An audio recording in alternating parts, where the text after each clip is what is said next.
Sisters Clara Rowe, Marie Raymond, Harriet Foy, 13 grandchildren, 5 great-grandchildren, and numerous nieces and nephews. He worked as a millwright and sawyer at Weyerhaeuser Sawmill for 42 years and bowled on the Weyerhaeuser bowling team. Dave was a practical joker, never met a stranger. He loved to talk to people and would always find something to make them laugh. He enjoyed hunting, fishing, clam digging, and loved to find a bargain. He had a saying, "I don't pay full price for anything." He even joked about getting his marriage license on sale. I usually like to put a lot of time and effort into a eulogy because to me that's what the service is all about. And today I'm going to pass that honor over to his sons, Don and David. And if they'd like to come forward right now, they'd like to share some memories of their father with you. Come on, brother. You have to speak up.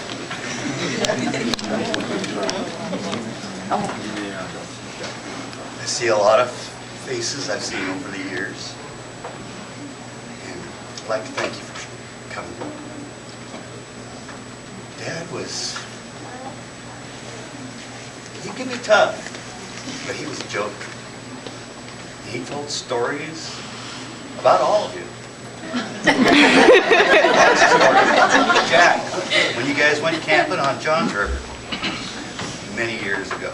I mean, Mick Pat, a lot of stories about you. Yeah, all these stories there. But him and I got close the last 7, 8 years. And I really learned a lot from him.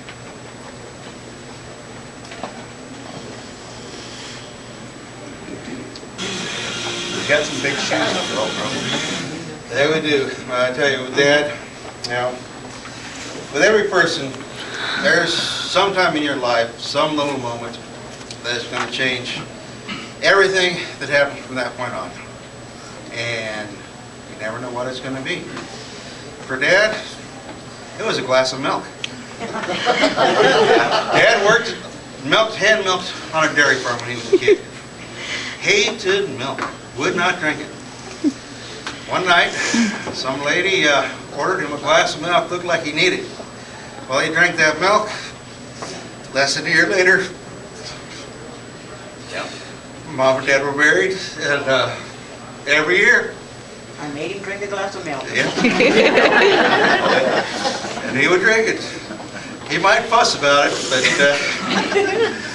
but us kids had set that glass of milk on the table for dinner, and we made sure that Dad drank that. Oh, yeah. But I don't know, Mom, if you and Dad knew what you get into, I mean, yeah, me and Don were bad enough, but then you throw Rick and Chris and Dave in there. I knew things were going to be pretty good. The night you guys got married, you went down to Ocean Shores to the hypnotist, Valentine or whatever, and we were down in the basement. We took a sheet of wood, painted it silver, and then we took Dad's old drill and we carved "Just Married" in it. Oh yeah. And the next morning when we went to Father's Day pancake breakfast, us kids made sure we stuck that in the back of that car so everyone could see. Yeah, We're doing that. we'd do things like that. We used to have a lot of fun together. We'd raise a lot of hell together too. Broke some TVs too. Yeah. Broke TVs. Windows. And the window. And windows, didn't find out about the TV until they went to move it. 6, 7 years later. Yeah. My Dad, you know, Dad loved his family. I think his greatest joy was his grandkids and his great-grandkids. And he loved to have fun with them. He'd always stick his teeth out at you. And I think 1 or 2 of them ended up grabbing them. That happens every now and then. Yeah, that was Dad. So many stories about Dad. And that was, he could cuss. Dad could cuss. But he had one favorite saying: "Dirty, rotten sumbitches." Yeah. And I tell you what, I remember the one time I heard that more than anything else. We were up at CQ fishing. Dad hooked into the biggest salmon I have ever seen in my life.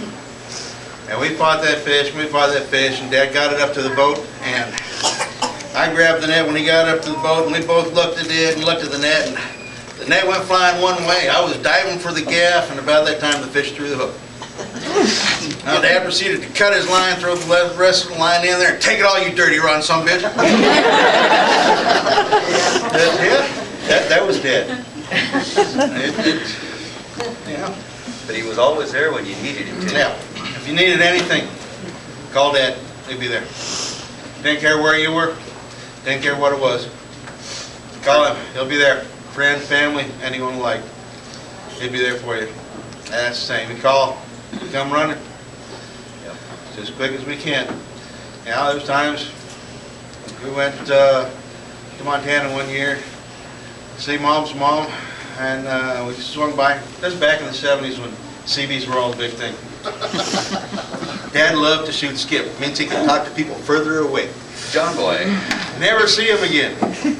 Well, he used to shoot skip with one guy at a rebel stoke called the Roadrunner. We stopped at the KOA campground in Rebel Stoke, and Dad was on the radio trying to get hold of Roadrunner beforehand. Got a hold of his wife, and she said, well, tell us where you're set up, and I'll get a hold of Roadrunner, he'll come see you. But don't worry when a Mountie pulls up, because Roadrunner was a Mountie. They pulled up RCMP car right to the campsite. They took us around, showed us Rebel Stoke. We went to Rebel Stoke Mountain. It was Dave's birthday, the 1st of July. Overlooking the valley, watching all the fireworks. Yeah. And that's just because Dad liked to talk to people. He'd talk to anyone. He'd find anything out he could about you, and you were friends. That's all. He'd make a friend in a heartbeat. Yeah, like I say, never met a stranger. Just a friend you haven't met yet. Just someone you haven't talked to yet. And he ran into him in some odd places. Oh, yeah. Arizona, running people who from Aberdeen. Yeah, he was a hell of a man. We took my first trip to Alaska was with Dad. I went up there fishing with Dad and Aunt Harriet and Jim. And Dad and I fought over who could net the salmon. There were 2 nets, and Dad and I were always fighting over which one was going to be the first one to net them. So we had a blast that trip. Yeah. And we went down and clam digging. That's the most fun I think Dad ever had. Limit of 45 clams and digging limits, and there were 4 of us digging it. I think between him and I, we dug most of the limits. It was great.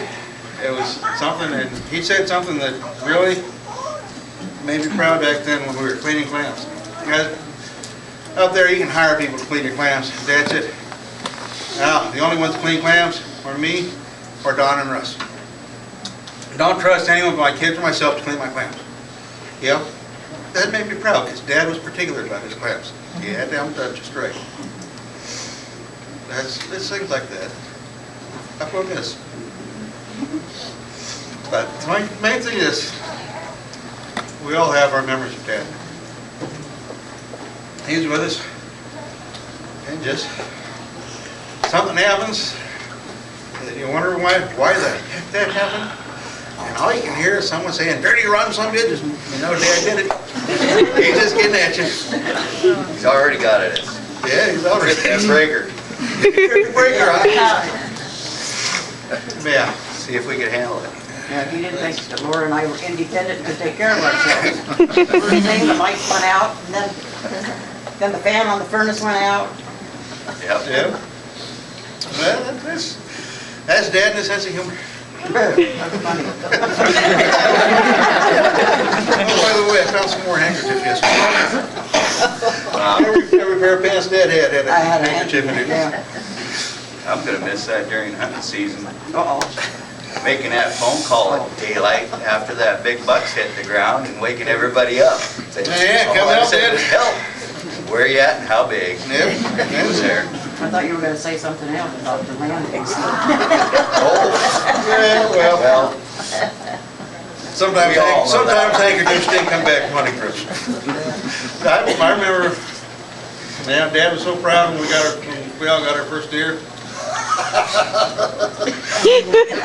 When I got my first deer, it was doe date. Dad and I went up hunting up at Donkey Creek. I got a nice doe. And we drove around all day at Donkey Creek looking for another doe for Dad to fill his tag. 2 weeks later, we found out Donkey Creek was closed for does. And no tailgate on the truck. Yeah. No tailgate on the truck, so yeah. We got our deer. That's what counted. Yeah, that's. I